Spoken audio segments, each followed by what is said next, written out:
Nous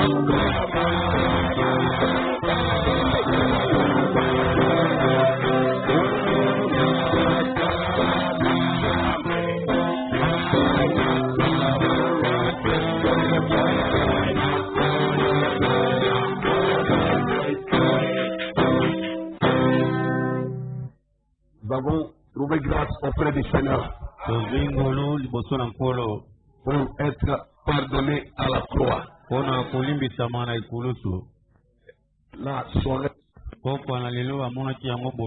nous le sommes reconnaissants. Et bien, nous lisons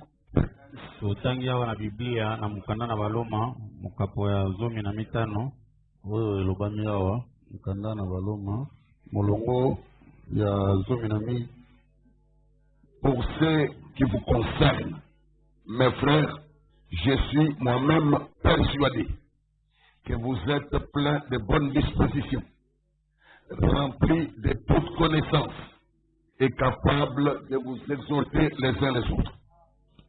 Cependant, à certains égards, je vous ai écrit avec une sorte de hardiesse, comme pour réveiller vos souvenirs à cause de la grâce que Dieu m'a faite d'être ministre de Jésus-Christ parmi les païens.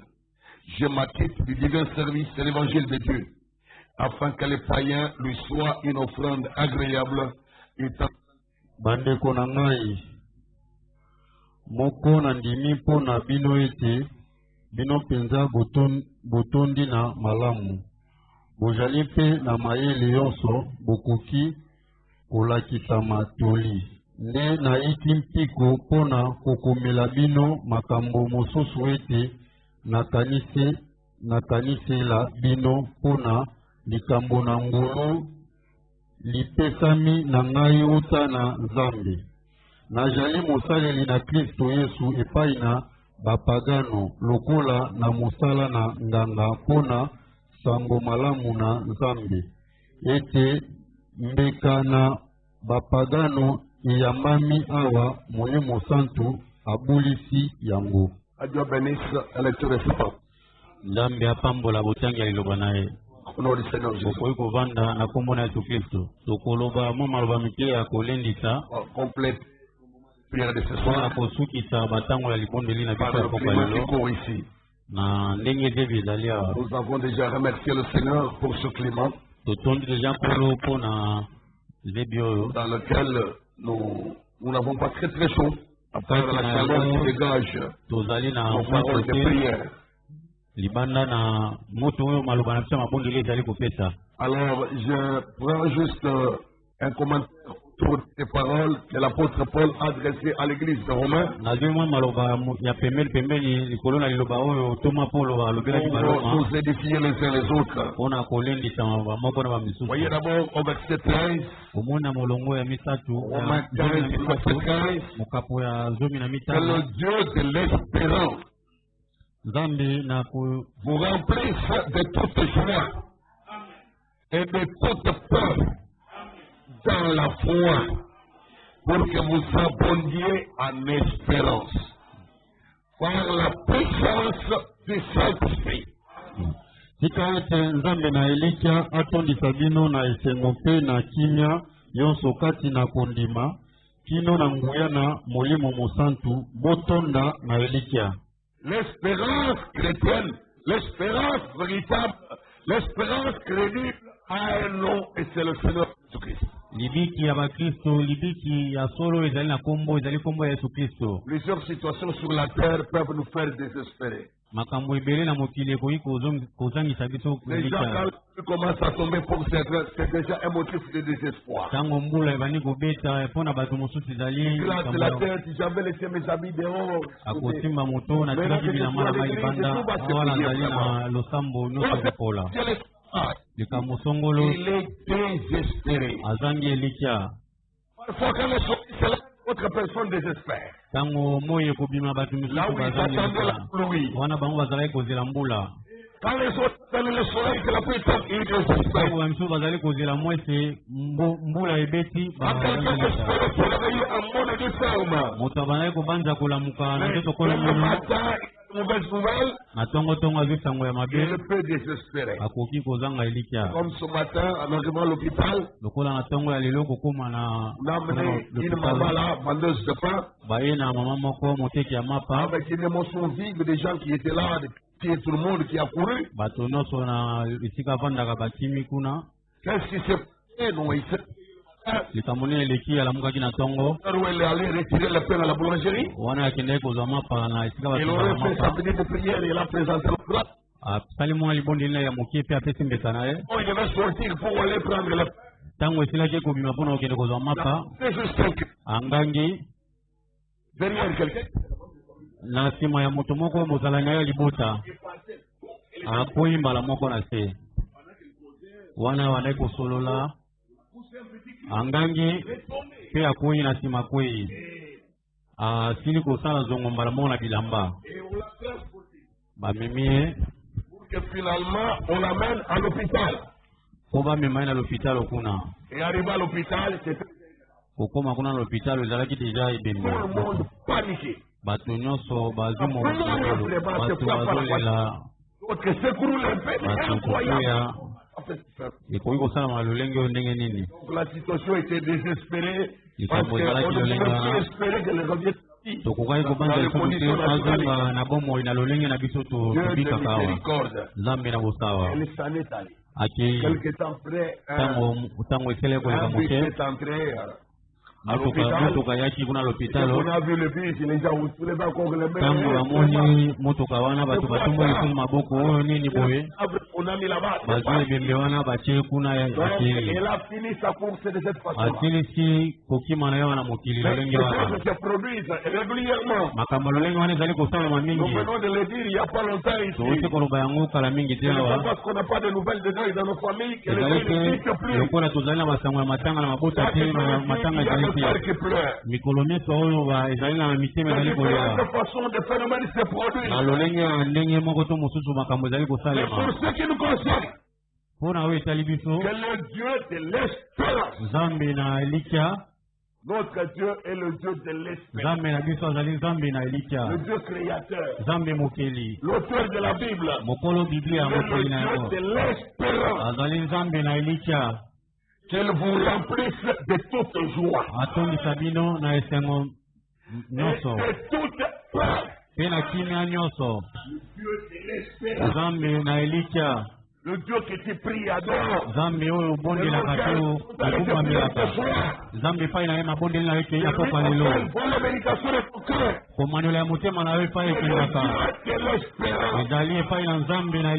ne peux pas les servir loyalement, fidèlement. Il doit avoir l'espérance dans les bons et les mauvais jours. La situation qui se déclare, qui se présente, ne perds jamais l'espérance.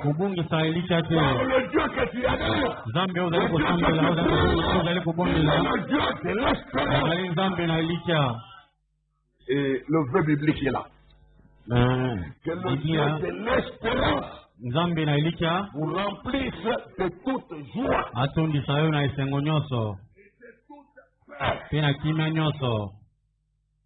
Ouais.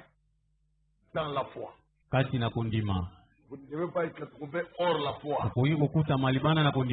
Cela se passe dans la foi. Dans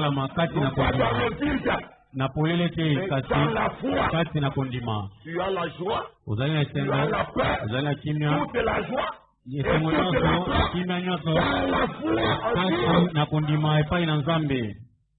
et cela par la puissance du Saint-Esprit. Donc, cette puissance doit vous fortifier. Par la puissance du Saint-Esprit. Joie, entraînant la paix, alimentant votre foi, et la puissance de Dieu amenant les choses à la manifestation. Qu'il en soit ainsi pour vous. Pour ce qui vous concerne, Là, Paul parle d'eux et après il va parler de lui-même. Pour ceux qui mes frères, je suis moi-même persuadé que vous êtes plein de bonnes dispositions. Est-ce que vous en êtes plein? Il y a beaucoup de gens qui vont à l'église mais qui ont peu d'espérance. Il y a bonnes dispositions. Ils sont bons à l'église malgré eux. Ils vont à l'église en se disant on ne sait jamais. Peut-être aujourd'hui quelque chose Dieu peut faire. Non, que le Dieu de l'espérance vous remplisse. Atondi sabina na kundima nyoso na esengo nyoso tango keli boso na Nzambe ezala na esengo ezala na kundima mingi kati na motema ozali na kimia na motema ozalaka na tikitiki pai na Nzambe ozala na kundima oyo ya solo epai na Nzambe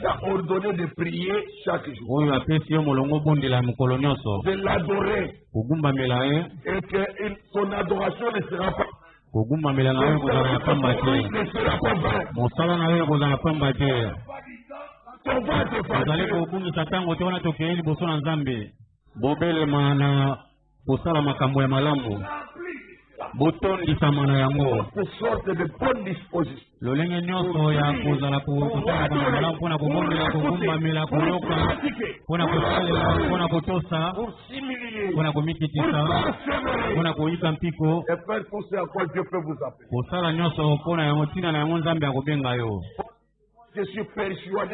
alo alobi ngai nandimisami na yango na oyo etali bino que vous êtes plein de bonnes dispositions. Mais moi, en tant que votre berger, je dois avouer que je n'en suis pas persuadé de la part de tout le monde. Ce n'est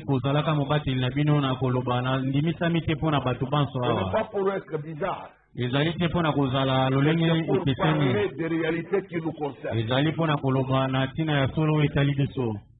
Donc les bonnes dispositions. Ce n'est pas tout le monde qui en est plein. Ça doit être un idéal que nous devons atteindre. Je vous dis que je ne dis pas ça pour être bizarre.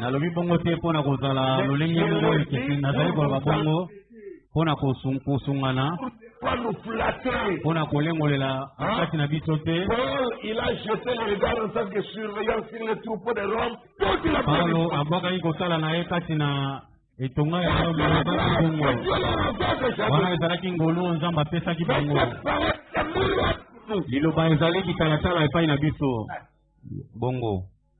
Oui, il n'a pas la même chose aux chrétiens. Il n'a pas la même chose aux Galates. Il parle des Romains.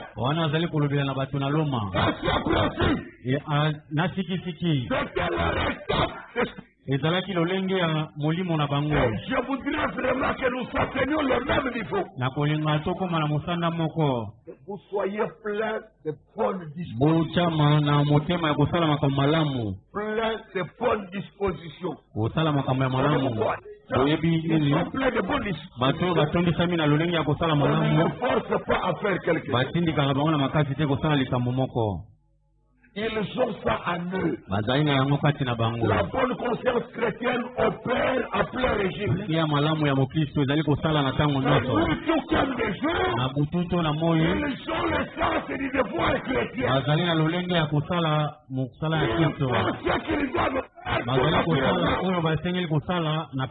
Parce que leurs cœurs sont bien disposés.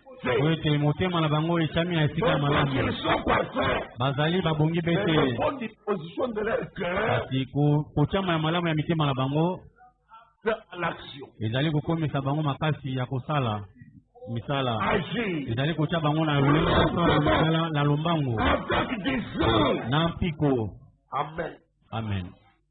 Pour ce qui vous concerne, frère, je suis moi-même persuadé que vous êtes plein de bonnes dispositions.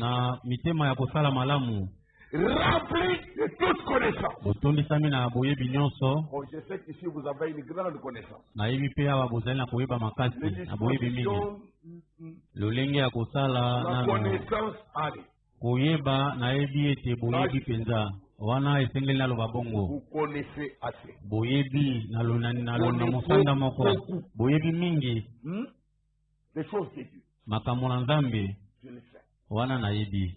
Et capable de vous exhorter les uns les autres. bokoki mpe kolendisama bamoko na bamisusu Grâce à cette connaissance que vous avez, wana na lolenge ya koyeba oyo vous bozali na avez la yango capacité de vous exhorter. bozali na makoki ya kolendisana. Mais à cause de faibles dispositions, kasi na lolenge ete bozali na mitema vous te mpona n'arrivez kosala pas à malamu vous exhorter comme il se doit. bokokoka kolendisama te na lolenge ekoki. Mais la capacité, vous en avez. bozali na makoki wana.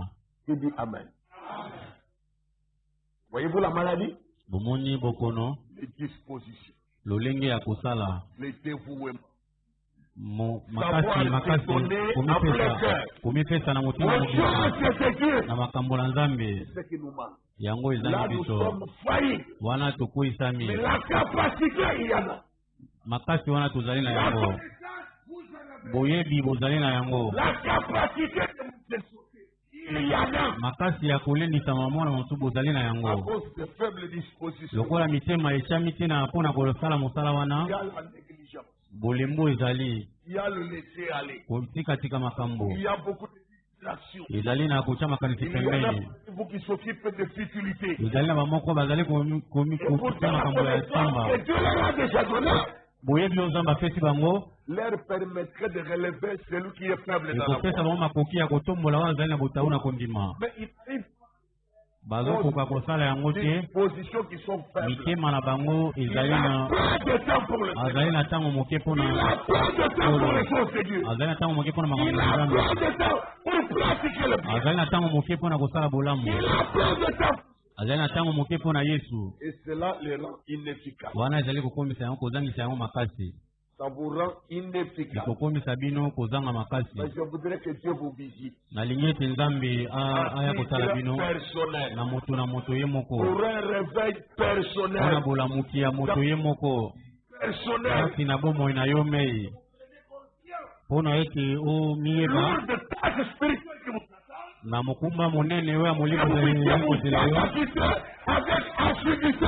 mpe osalela yango na lolenge ebongi Oui, c'est possible. ekoki kosalema. Alors Paul dit, Paulo alobi 15, cependant à certains égards, je vous ai écrit avec une sorte de hardiesse, comme pour réveiller vos souvenirs, à cause de la grâce que Dieu m'a faite d'être ministre de Jésus-Christ parmi les païens. nde naiki mpiko mpona kokomela bino makambo mosusu ete nakanisela bino mpona likambo na ngolu lipesameli ngai uta na nzambe.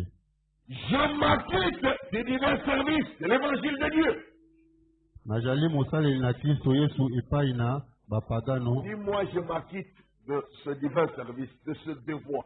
soki ngai nazali kosala mosala na N'avez-vous pas ngai de devoir bino mpe bozali na mokumba te envers votre Dieu qui vous a appelé au liboso salut? na nzambe na N'avez-vous pas de devoir? bozali na mosala ya kosalela ete Ne devez-vous pas chacun vous acquitter de vos ezali devoirs?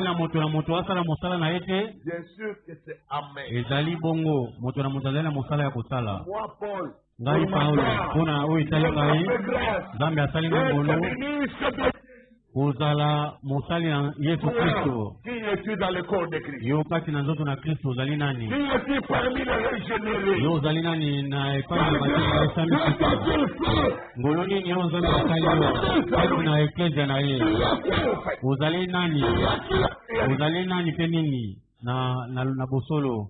Nous devons nous questionner et trouver la bonne réponse. esengeli komituna motuna mpe kozwa eyano malamu. Paul dit en ce qui vous concerne, vous. paulo alobi na oyo etali bino Et en ezali ce qui boye me concerne, oyo moi. etali ngai mpe ezali lolenge oyo Faisons chacun le bilan de sa vie spirituelle. moto na moto atalela bomoi ya bokristo. Faisons un examen sans complaisance. moto na moto atala malamu bomoi ya mokristo. Et nous avons entendu qu'il n'y a aucune nuit, ni aucune lobi révélation. eleki toyokaki ekeza moko te to ebongisa Dieu a moko pris notre dans sa présence. nzambe ayeba na bozalani na ye. L'église est minuscule. lekeza ya moke Dénomination comme le nom que l'on donne là au groupement religieux. bato oyo basanganaka kuna libanda Il n'y n'y en a aucune que Dieu puisse reconnaître. ezali ata moko te onzamba kuyeba Dans sa kati na bozalani na ye il n'y a que ceux qui sont nés de nouveau. ezali kaka baoyo babotami mbala na sika Porte son nom. oyo bazali komema kombo na ye C'est ceux-là que Dieu reconnaît. ezali baoyo wana nde nzambe akoyeba Maintenant, parmi les gens qui sont nés de nouveau, katikati na bato babotami mbala na sika quelle est ta fonction? ezali mosala na yo kati na yango ezali nini mosala na yo ezali nini mosala na yo ya yo moko ezali nini ozali nani na bosolo ozali kosala nini mpo na kristo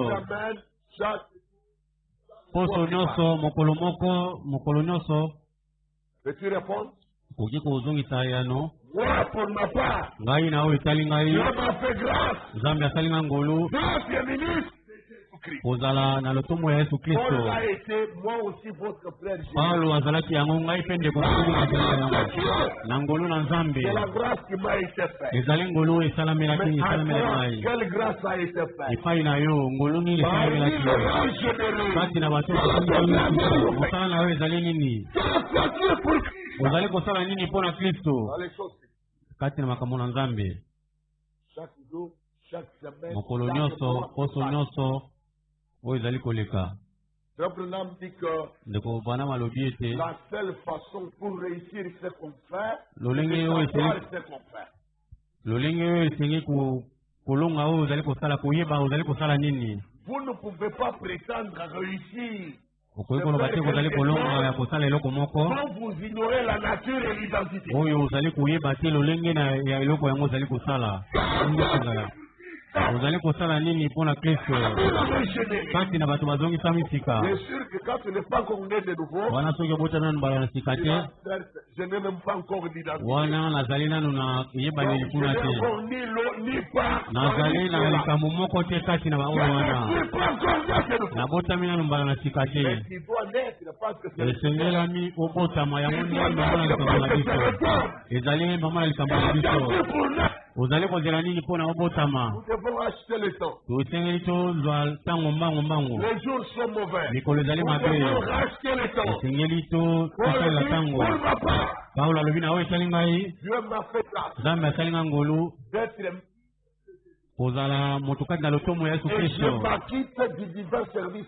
nazali kosala mosala ya nzambe oyo apesi ngai ezali mosala mpo na ngai Envers le Seigneur qui l'a appelé à cette kosalela nzambe oyo abengi ngai na mosala Je wana m'en acquitte. nazali kosala yango Du divin service, c'est mosala l'évangile de mosala na Dieu. nzambe ya sango malamu na Afin que les païens nzambe lui soient une offrande agréable mpo na bapagano bazala mbeka oyo ya et malamu mpa na ye sanctifiés par l'Esprit Saint. kobulisama na molimo mosantu Il faut que les trophées de l'évangile soient sanctifiés. esengeli ete keni ya sango malamu ebulisama Et que le fruit de ce ministère soit agréé par mbuma ya lotomo wana eyambama na nzambe nous. Travaillons dans ce sens-là. tozali kosala mosala na lolenge wana Nous ne venons pas ici pour que les gens nous croient. tozali koyawa te mpo na bato bandima biso Nous mosika na biso voulons makanisi voir wana Jésus-Christ glorifié. toli komona yesu kristo Et akembisami l'œuvre de la croix magnifiée. mosala na ekulusu emonisami Pour sauver le monde.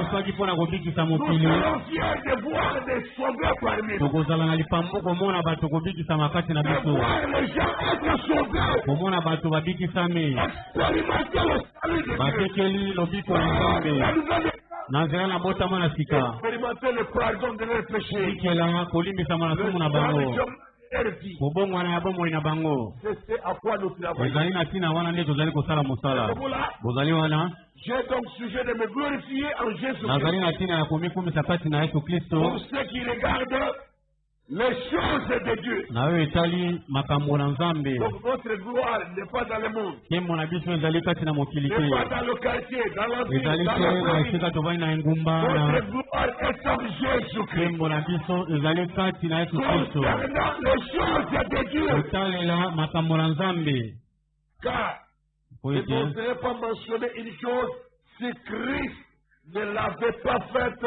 par moi. nakomeka kotanga likambo moko te soki kristo asalaki yango te na nzela na Il y ngai a une chose que je dois mentionner. soki eza na likambo na Ça doit kolobela être celle que Christ a accomplie. esengeli ezala likambo oyo kristo asali yango na nzela na ngai Lui, il a reçu grâce, peut-être que le ministre a dit ça. ye soki azaki ngolu ya kozala Tu as na reçu lotombo grâce, alobaki yango parmi les sauvages. Kozingolu ya kozala nini kati na babikisami. C'est comme on chante. Lokola toyembaka. Mon sauveur souffrit sur la croix. Babikisi nanga nyokamaki na ekulusu. Gloire à l'agneau de Dieu. Tembo na mwana mpati na Nzambe. Et dans cette mélodie-là, kati na loyembo wana. Il est dit ceci. Elobani boye. Au dernier strophe. Na parmi les sauveurs, j'ai mon rang. kati na babiki nazali na molongo na ngai. Parmi les sauveurs, j'ai kati mon rang. na babiki sami nazali na molongo na ngai. À l'agneau de Dieu. Tembo na mwana mpati na Nzambe. Mon cœur est lavé dans son sang. Motema na ngai esokolami na makila na ye. À l'agneau de Dieu. Tembo na mwana mpati na Nzambe. Il dit que parmi les sauveurs, moi alobi j'ai mon kati na rang. babiki sami nazali na molongo na ngai nazali na esika na ngai. Parmi les sauveurs, kati na babiki sami à toi, tu es où? yo ozali wapi? ezali boni mpo na yo. Personnellement. ezali boni mpo na yo moko. Voyez, on le dit, Paulo alobi je n'oserais pas mentionner une chose. nakomeka koloba ata likambo ya moke te Si Christ ne l'a pas fait, soki pas kristo asali likambo wana na nzela na ngai te. pas raconter n'importe tokoki quoi. koloba soki likambo nini te. Raconter ce que Christ a fait. esengeli toloba oyo kristo asali na bosolo Et mpenza. nous avons entendu que nous n'avons pas le temps à perdre. lobi tolobaki ete tozali na ntango ya En kobungisa passant te le pouvoir sur des démons, ya koloba makambo na à bademona parler des œuvres de ya Satan. koloba na misala na satana. Paul dit, je ne vais pas mentionner n'importe Paulo quoi. alobi na koloba soki likambo Je nini ne vais te pas soki ekosenga naloba likambo mentionner moko. celle que Christ a accompli par nos canaux. esengeli eza likambo kristo asali yango na nzela na ngai. Pas les choses que les démons ont fait dans ma vie. makambo oyo bademona basali na bomoi na ngai Les te. choses que les sorciers ont accompli. makambo bandoki basali. Les maladies que les sorciers et les séducteurs m'ont donné. babokono oyo bato na kisi basoloka basali C'est important. wana ezali na ntina te. Je dois mentionner si j'ai une chose à mentionner, soki ezali na eloko ya kolobela à laquelle attirer l'attention de oyo mes napemi amis. ya bokebi ya baninga na De ceux ngai qui m'écoutent. ya bato bazali koyoka Ça ngai. doit être une chose que Christ a produite par moi. esengeli ezala likambo oyo kristo asali kati na ngai uto na nzela na ngai. Quand tu es né de nouveau, soki obotami mbala na sika ekokoma ya solo. c'est que Paul témoigne ici. oyo paulo azali koloba awa Discipline spirituelle. lokola bokonde ya bokristo ya bokonde ya molimo Discipliner la bouche à ne pas raconter n'importe quoi. mpona kolobela monoko etika koloba soki likambo nini te. Je dois mentionner ce que Christ a fait par mon canal. na koloba kaka oyo kristo asali na nzela na ngai. C'est que si Christ n'a rien fait, soki ma bouche kristo est asali fermée. eloko te monoko na ngai ekovanda kimia Rien. na koloba eloko te. Quand je dois soki esengeli ngai kofungola monoko mpe ça doit koloba être pour raconter ce que Dieu a fait. esengeli ezala koloba oyo nzambe asali na nzela na ngai. Quelle maturité spirituelle. bokokola nini oyo na molimo. Combien nous en sommes loin. mingi bato ozali mosika Bien des fois, mbala mingi. que Dieu nous aide vraiment. nzambe asunga biso ya solo. Que Dieu redresse nos cœurs nzambe vraiment. atelemisa mitema na biso Que komisango na alima. circoncire nos langues. tokata ngenga baminoko na Que biso nos langues en brise. kokanga minoko na biso D'avoir nous taire. koyeba kovanda kimia Et parler pour dire les choses ici. koloba kaka makambo ezali na ntina Ne plus raconter des bobards. koloba makambo ezangi ntina te Des histoires sans vie. makambo ezangi bomoi Il y a beaucoup à faire. Il y a beaucoup à dire. ezali Au nom makambo du ebele Seigneur. ya kosala mpe koloba na nkombo na yesu na nkombo na polo.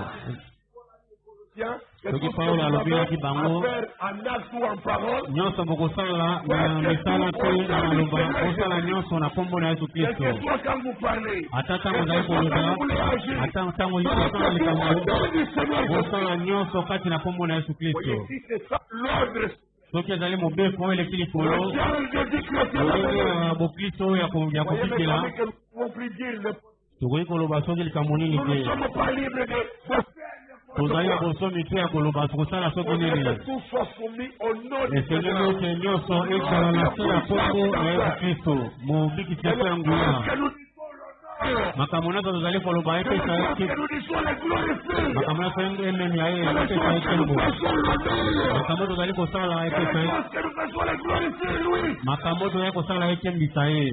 Tout doit être fait en son nom. nyonso esengelami esalema kaka na nkombo na ye. Amen, amen. ezali bongo Car je n'oserais pas, na komeka ta koloba même te pas komeka ta mentionner une chose atalika momoko ya moke Si Christ ne l'avait pas fait, c'est pas moi. soki Kristo asalaki yango te na nzela na ngai On ramenait le païen à l'obéissance mpona komema pagano na botosi par la parole et par les actes. na nzela na maloba mpe ya misala Dans les dits et dans les faits. na koloba mpe na kosala Je voudrais raconter ce qui vient de Christ. esengeli na ngai naloba oyo uti na Kristo ye moko Est-ce que telle est ta prière aussi? wana ezali libondeli na yo mpe bongo C'est le désir, le souhait de ton cœur. ezali posa ya motema na yo Que cela devienne ta nouvelle wana ekoma lolenge ya kotia motema na yo ya et sika c'est une bonne disposition. ezali lolenge ya malamu lolenge wana Ajoute ça aux bakisa yango na lolenge ya moke oyo ozalaka na yango bakisa oyo wana mosusu c'est bon. Pas. ezali malamu bongo Veuille ajouter ça aux kotala bonnes ete dispositions que tu obakisa oyo peux ozali na faire. lolenge ya malamu oyo ozalaka na yango Disposer à ne même pas oser komekata te mentionner une chose koloba likambo moko qui n'est pas faite par Christ, oyo Kristo asali qui te n'est pas faite en son nom. oyo ye asali esalami na kombo na ye te Dis une chose koloba likambo et que moko ce ne soit pas en son nom. ezala ete eza na kombo na ye te Ajoute ça parmi les bonnes dispositions. bakisa yango na lolenge ya Ton malamu cœur doit être rempli. oyo motema na yo esengelemi etondisama Car je n'oserais pas mentionner na une chose. komeka koloba likambo moko Si te Christ ne l'avait pas faite par moi. soki Kristo asali yango te na nzela na ngai Pour ramener le païen à mpona l'obéissance. komema pagano na botosi Par la parole na nzela na et liloba par les actes. mpe na nzela na misala Par la puissance na nzela na nguya des miracles ya et makamusi des prodiges. mpe na makamusi minene Il faut que cela aussi opère dans ta vie. esengeli esalama kati na bomoi na yo Tu n'es pas fait croyant pour raconter des théories morales. osalami mokristo te mondimi te mpo na kolobela Tu makambo dois kaka être un témoin de Christ esengeli ozala motatoli ya kristo par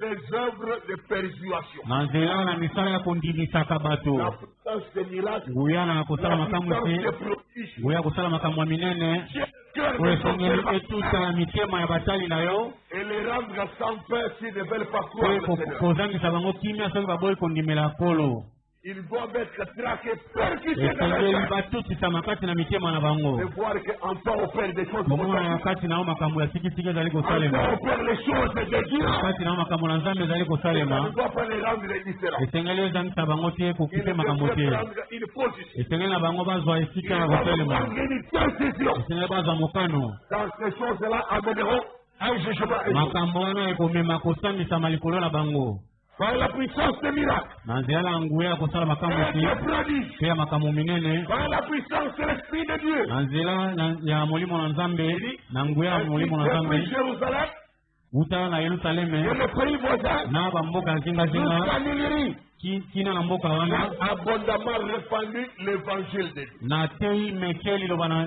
sango malamu na nzambe Et je me suis fait l'honneur na mipesa mingi d'annoncer l'évangile là où Christ n'avait point été nommé. ya koteya sango malamu epai nini oyo kristo atangamaki te mai na te Afin de ne pas bâtir sur le fondement d'autrui. kasi na ete natonga likolo na nini ya bato mosusu te Voyez-vous la grande confiance qu'il avait en Dieu? bomoni lolenge ya bososo yini azalaki nango Il epai na savait nzambe que si Dieu a placé en lui une grâce, ayebaki ete soki nzambe atie kati na ye mwa ngolu Dieu a la puissance de rendre cette grâce efficace, azali na nguya ya kokomisa ngolu wana makasi mingi de soutenir lui-même son don, kosimba likabo na ye ye moko de soutenir lui-même les talents qu'il a placés en nous. kosimba mosala oyo ye moko atie kati na biso Même si tu es placé dans le néant, ata etiaki na pamba ekosala makambo nous devons avoir une foi du même genre, esengeli na biso kozala na kondima ya lolenge moko de la même mpe foi. kozala na motema komita motema na lolenge moko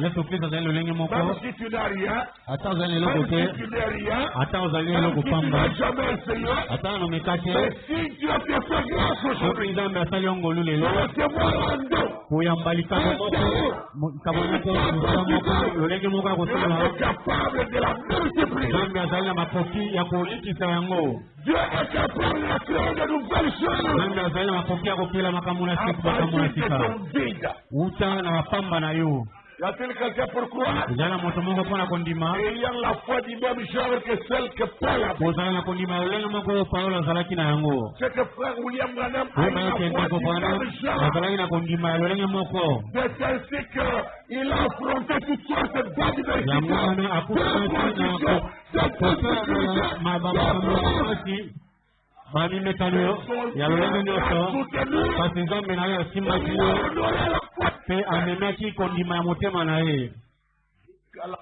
À créer des écureuils. Kino Komema Kokela Vicende. La foi fait partir du néant et fera de grandes choses. Que vous entendez est vivant. Le Dieu que nous prions. Partir de ton néant. Tu donnes une nouvelle identité. Partir de ton néant. Tu donnes une nouvelle réputation. Le kumu mosusu ya sika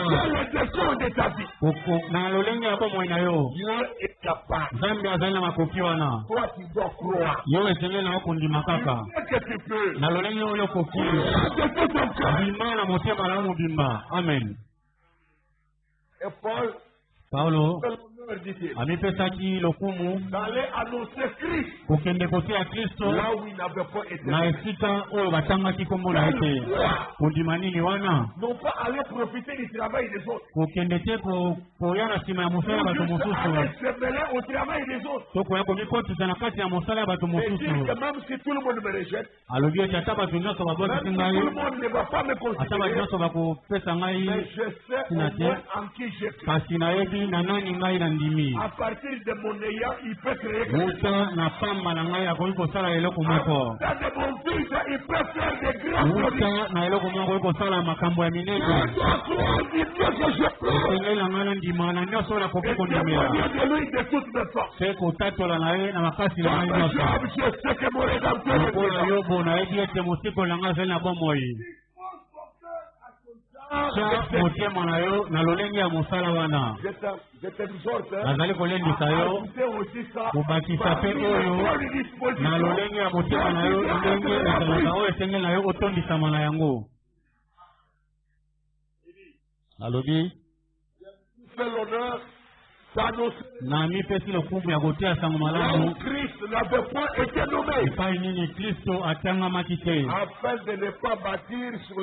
wana na kotonga likolo ya moboku ya bato te lokola ekomami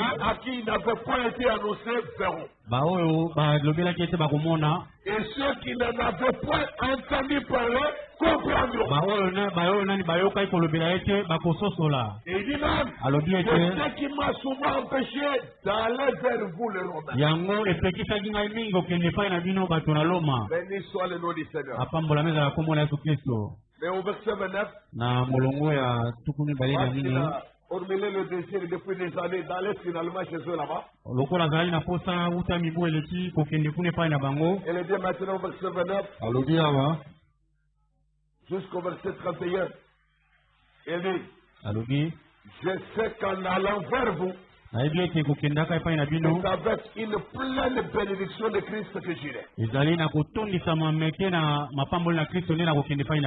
ça que parle la foi. Quand je vais aller, ce n'est pas avec une bénédiction à moitié. Quand je vais chez vous, tangu na koya epai na bino avec une pleine bénédiction, na litondi ya lipamboli, une bénédiction complète, lipamboli ya mobimba kasi na mobimba na yango na lolenge ke moto moko na moko azala mbano na yango ekeza mobimba ezwa mbano uta na lipamboli wana nalingi wana bongo. Alobi, je vous exhorte frère, azali kolendisa bino bandeko notre Seigneur Jésus-Christ, kati na kombo na Kristo et par l'amour de l'esprit, na nzela na bolingo na à molimo combattre avec, ya kobunda elongo na ngai en adressant à Dieu des prières à ma femme. kotindaka epai na Nzambe mabondeli oyo etali ngai bokosala yango. Voulez-vous le faire? Bolingi kosala yango, faisons-les ensemble. tosala yango elongo bandeko. Pourquoi? Mpona nini? Afin que je sois délivré des incrédules de Jude. Na tina ete nakangolama na bazangi kondima oyo ya Yuda. Ah oui. Bongo. Il faut aussi une délivrance. Parce que les incrédules sont une puissance. Ils ont une force de résistance. Ils vont faire échouer l'évangile. Ils vont trouver des failles dans l'église. Pour avoir de quoi parler. Mais frère de prière à Dieu. Soyons délivrés de ces gens. Est-ce que tu prends conscience? Nous sommes dans un combat. Ne laisse pas le terrain aux adversaires. Ne sois pas paresseux dans la prière. Comme si les choses doivent aller de soi-même. Nous devons combattre. Et demander à Dieu ce que nous voulons obtenir. Et ici, il voulait obtenir la délivrance contre les incrédules. Dieu nous délivre aussi des incrédules de Kinshasa. Les incrédules de Kinshasa.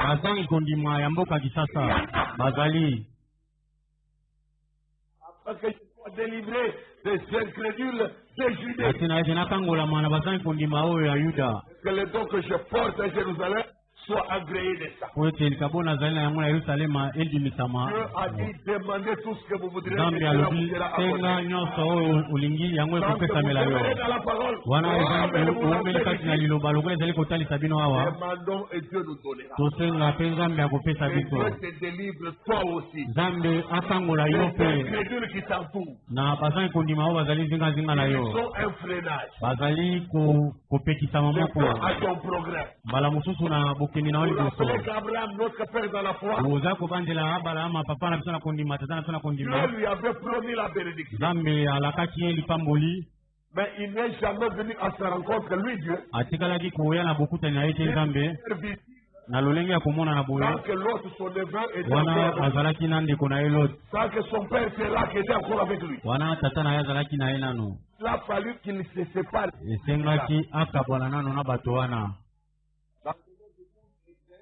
Na ebandeli kuna Zambe amibongisi ya kuboma tata na Abalama.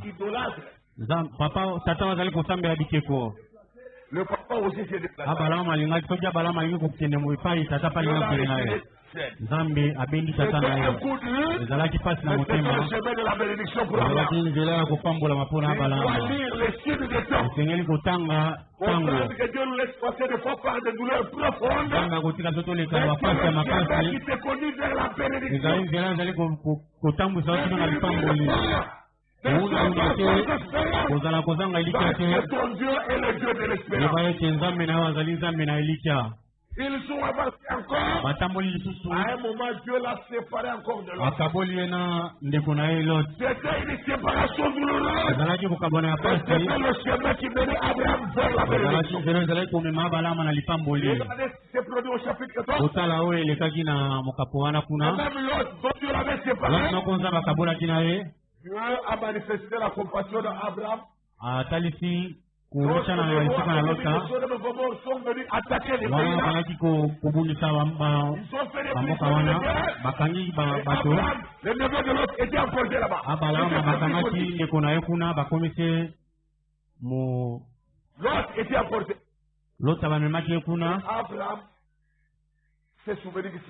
Abalama akanisi ndeko na ye ati kuna abundi kuna butumu bimba Zambe na ye amemaki kondima na ye Zambe na Abalama akomisaki molongi likolo na bakonzi zomi oyo basanganaki alongi bango ntango abandaki kozonga uta na koluta kolonga bakonzi zomi wana kuna na lubwaku ya Salem lubwaku ya Yerusalema Melchisedec est venu à la rencontre. Wana nde Melchisedec ayaki na kukutana na yeye. Et la Bible dit qu'il bénit Abraham par le Dieu très haut. Biblia elobi epembe abalama na nzambe aleki likolo Vous devez combattre avec nous. esengeli kobunda elongo na biso Vous devez combattre avec moi. esengeli na bino kobunda elongo na biso outinda mabongo nyonso na nzambe C'est que nous réclamons. mpo na nzambe apesa biso tozali kosenga ye Le Dieu d'Abraham, c'est aussi votre nzambe Dieu. na abalama azali mpe nzambe na bino Mais pour vous bénir, mpo na apambola bino le chemin est parfois long. nzela ezali ntango Il mosusu est molai parfois tortueux. ezali nzela ya Il est kobukabuka parfois rocailleux. ezali nzela ya mabanga Il est parfois ténébreux. ezali nzela ya molilimbala Il est mosusu parfois chaleureux. ezali nzela ya molunge Il est parfois moto tout sec. ezali nzela oyo ya kokauka Un pays de goutte d'eau. ata liteni ya mai ezali te Mais à la Merci. fin là-bas, na suka kuna il sera béni. okopambwama Quelque part dans la vallée, kuna na lubwaku même esika pas au moko sommet de la montagne, ata likolo na ngomba te quelque part dans cette humiliation, kuna kaka na se na koyokisa masoni na yo na bapasi na yo mpe na pasi na yo na komituna mituna ezali kozongela yo nzambe na abalama kokutana na yo kuna na lubwaku na yo wana nyonso ezali na se mpenza nzambe na abalama melkisedek azali lolenge moko akokutana na yo akopambola yo lokola apambolaki abalama mondimi na nzambe oyo aleki likolo mingi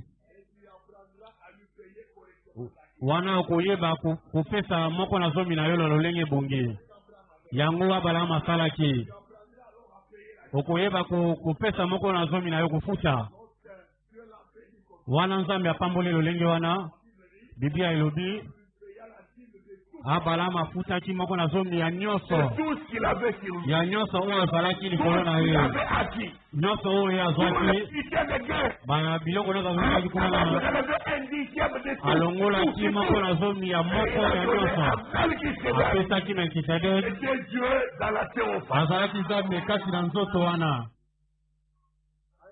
nzoto liloba mokolo moko oyo na ngai Comme explique Frère Branham, lokola ndeko Branham azali koloba avant l'enlèvement, na suka ya bitumba na biso wana liboso ya konetolama le même Melchisedec nous conquérera au nom du Fils de l'homme. melkisedek moko akokutana na biso na nkombo ya mwana na moto Le Fils de Dieu, l'époux céleste. mwana na nzambe mobali oyo ya likolo Hein?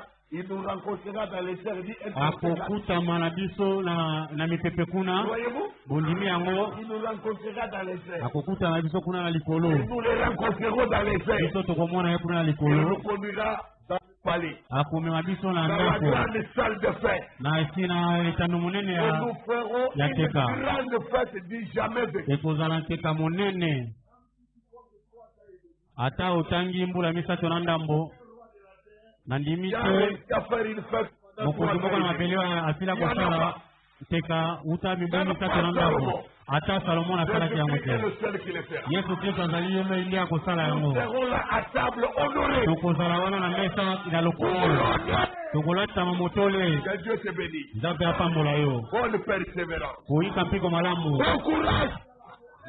yika mpiko na kondima L'espérance. nzambe oyo Vous elike remplissez toutes choses. atondisa bino koesengo nyonso Dans la foi. na kondima nyonso kati na kimia nyonso kati na kondima Mettons-nous amen pour la prière. totelema mpo na kosambela nsambeli ya suka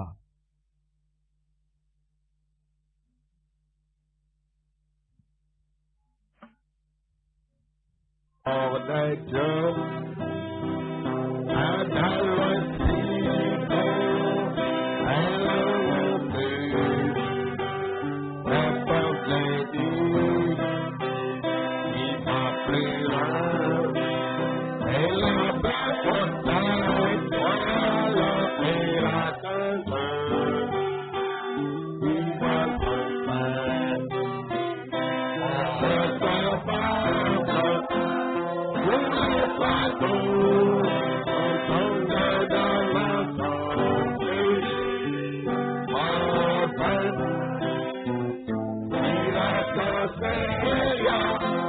Don't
Prions chacun.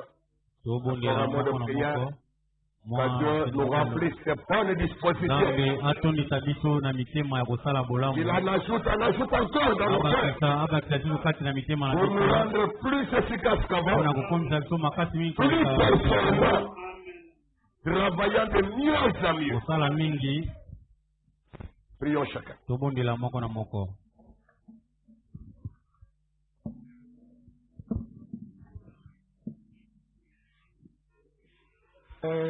Véritable suffrance. Je garde moi des mains. J'ai les jours comme gardez-moi près de toi. Marcher, marcher toujours avec toi, Seigneur. Jésus exauce ma prière. Marcher toujours près de toi. L'escalon soit ainsi, cher Seigneur. Marcher toujours avec toi.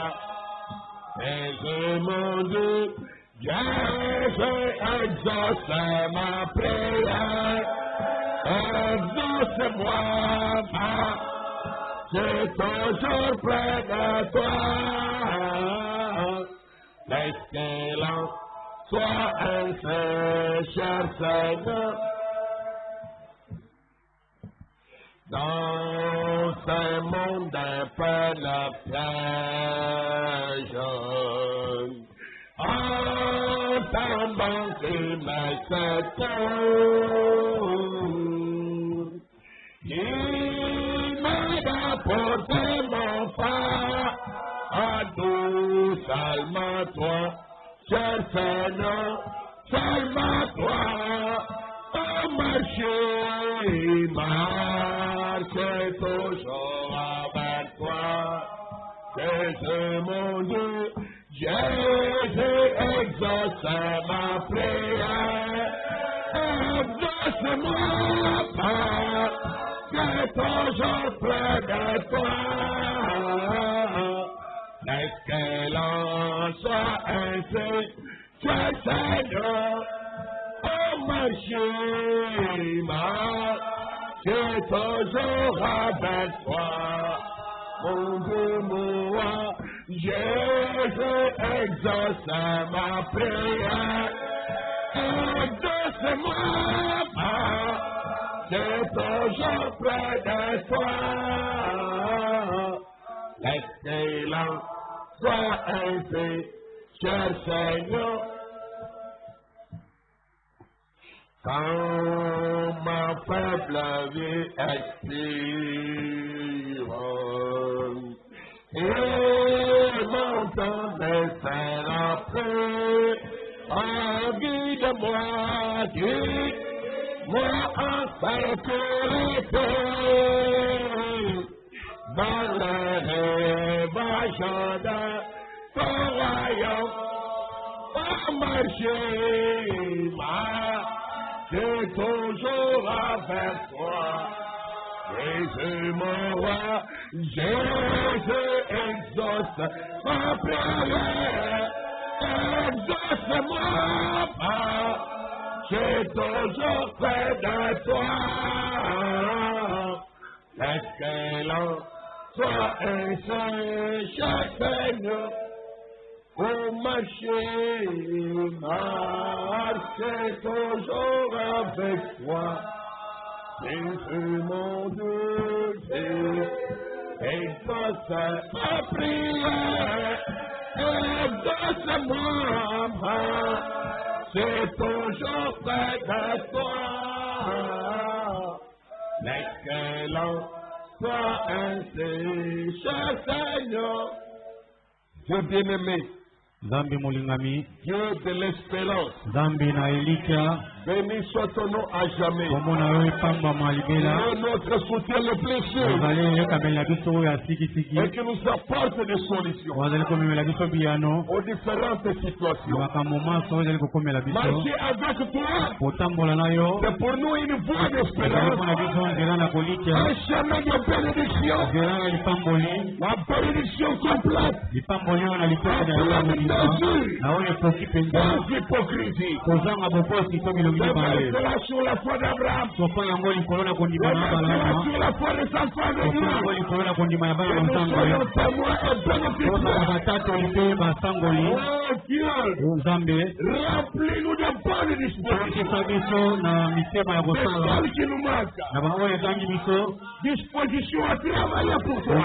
mitema mpo na kosalela yo, Disposition à toujours faire le bien. komitana esika ya kosala Disposition à adorer kokokela kokutana ya nzambe na ntango nyonso, koyana na eklesa ntango na ntango, kobosa na ntango ntango kozala yo, mpona kopesa yo kobumbaka na yo kozi, mosala oyo ezongi, kosalelama eleuta na yo, lokola bambeki na misala mikati na yo, tokesa biso na lolenge na kosala, kolambela likolo monoko na biso, mpona koloba na esoki mpona kosala esoki kamonike, kozala na lolenge ya malamu, pour combattre le bon combat de la mpona kobula bitumo malamu ya kondima, koyeka mpiko kila na suka, kondima ete asala mpaka boyiko ebandisa likambo mokongo uta na pamba na biso okoki kosala makambo minene